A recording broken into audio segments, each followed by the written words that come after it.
আম্মু আজকে ব্রেকফাস্টে তাহলে খিচুড়ি আর ডিম ভাজা। হ্যাঁ তাহলে আমরা তো একটু পরে চলে যাব। হ্যাঁ কিছুক্ষণ পরে। তোমার নানু তো আবার বলতেছে যে দুপুরে খাওয়ার পরে যাবে, ওই যে পুকুরের মাছ রান্না করবে। ও এলবি নাও, আমার গলা ভেঙে গেছে, ঠান্ডা লেগে।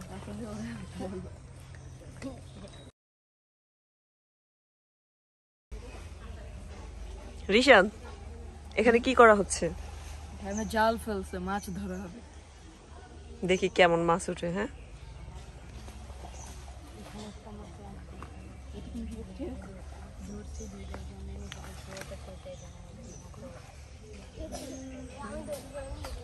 আল্লাহ রিশাদ দেখো, এখান থেকে লাফ দিয়েছে না, জালের ভিতরে ঢুকছে মাছটা।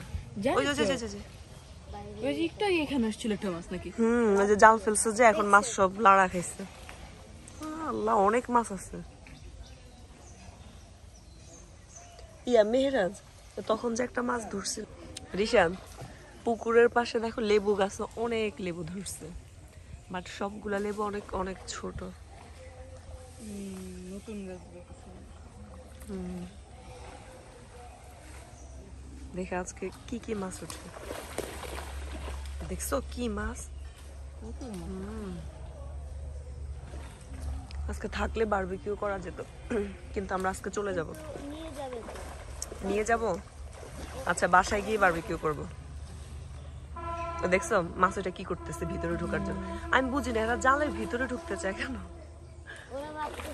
এই যে দেখছো, ওরা হচ্ছে ওইটাই সেফ জোন। ও মানে ওরা ভাবতেছে ওইটাই পুকুর, সেফ জোন, ওইখানে যেন ঢুকতে চাইতেছে। আমার গলা ভেঙে গেছে, ঠান্ডা লেগে। এতক্ষণ ভিতরে ঢুকছে আর এখন বাহির হইতেছে। দেখো মাছগুলা। ও রিশাদ একটা কথাই তো বলা হয় নাই, এই যে পুকুরটা আছে না, এটা কার পুকুর জানো? এটা হচ্ছে তোমার নানু আর ওই যে চাঁদপুরের সুইটি নানু আছে না, উনার, মানে দুইজনে মিলে একটা পুকুর। এই যে পুরা পুকুরটা। তো তুমি তো এই পুকুরে নেক্সট টাইম এসে মাছ ধরতে পারবা, সাঁতার কাটতে পারবা। আমি ওই পুকুরে সাঁতার কাটবো। ওইটা হচ্ছে নাহিদের।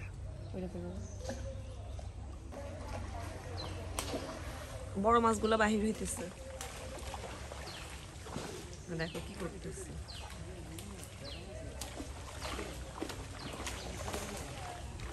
শান্তি শুরু হয়ে গেছে।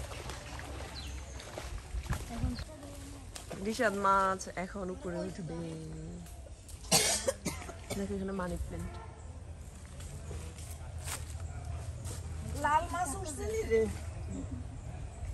হ্যাঁ আরো আছে বোধহয় ভিতরে, এগুলো হচ্ছে গুড়া। কাতল উঠছে 4টা, কিন্তু বেশি বড় হয় নাই কাতল মাছ।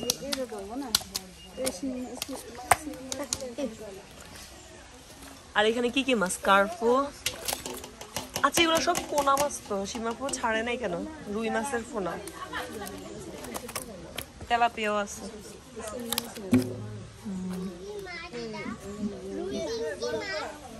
কিন্তু রুই মাছ এগুলো না পানিতে ছেড়ে দেয় ছোট ছোট। লাল কালার মাছ, ওই যে লালটা হচ্ছে কার্পো। শিং মাছ, গুড়া চিংড়ি।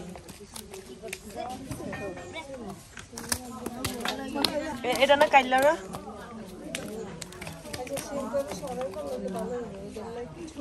আম্মু আজকে ব্রেকফাস্টে তাহলে খিচুড়ি আর ডিম ভাজা। তাহলে আমরা তো একটু পরে চলে যাব। হ্যাঁ কিছুক্ষণ পরে। তোমার নানু তো আবার বলতেছে যে দুপুরে খাওয়ার পরে যাবে, ওই যে পুকুরের মাছ রান্না করবে। ও এলবি নাও। সো গাইস আমরা তো ঢাকার উদ্দেশ্যে লঞ্চে রওনা দিয়ে দিয়েছি। আমরা একটু পরে ঢাকায় যাব, আমাদের লঞ্চ একটু পরে ছাড়বে তাই না? কি খাচ্ছো? কি বলো? ঘুগনি? ঘুগনি তো না মনে হয়। লঞ্চ ছেড়ে দিয়েছে, এখন স্টার্ট করছে তাই না? আমাদের কেবিনটা খোলো।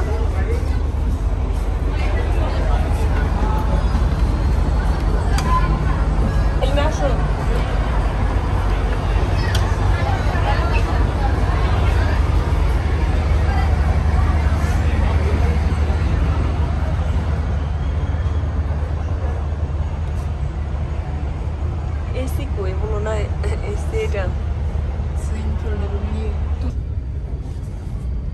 বাহিরের ভিউ দেখা যাচ্ছে। ভিউ আর কই সব লঞ্চ। ইয়া তুমি যখন মাঝ নদীতে যাবা তখন দেখতে ভালো লাগবে। ঋষভ কি খাচ্ছে? চকলেট। আর এখন দেখো ভিউটা, দেখো সুন্দর তো।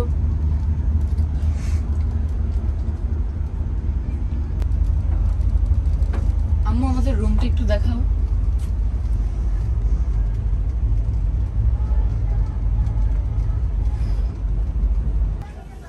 আমরা তো কেবিন থেকে বেরিয়ে নিচে যাচ্ছি কিছু খাবার কেনার জন্য।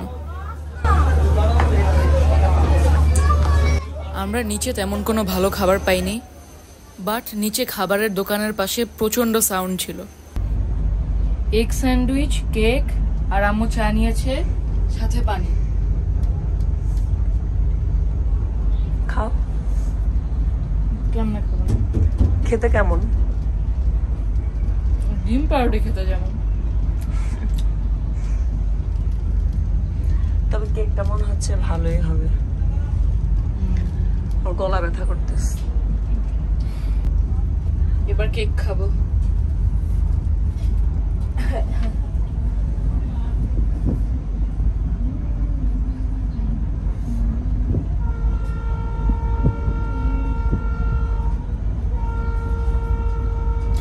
মজা। কেকটা মজা। আমার অনেক ঠান্ডা লাগছে।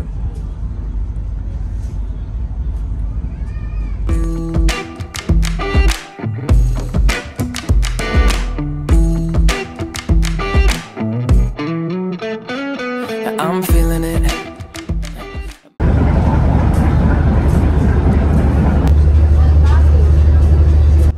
আমরা কেবিন থেকে বের হচ্ছিলাম, তখন একটা আইসক্রিমওয়ালাকে দেখে আমি একটা আইসক্রিম নিয়েছি। বাট আইসক্রিমটা খেতে এত বাজে কোয়ালিটির ছিল। আইসক্রিমটার প্রাইস নিয়েছে 30 টাকা, কিন্তু আমি মনে করি এটার প্রাইস 10 টাকা হলেও অনেক বেশি। আমরা তো প্রায় ঢাকায় চলে আসছি, একটু পর লঞ্চ থেকে নামবো। আর এবারের মতো আমার গ্রামের ট্যুর শেষ। সবাই ভালো থাকবেন, আল্লাহ হাফেজ। My bones telling me it's alright. It's so different.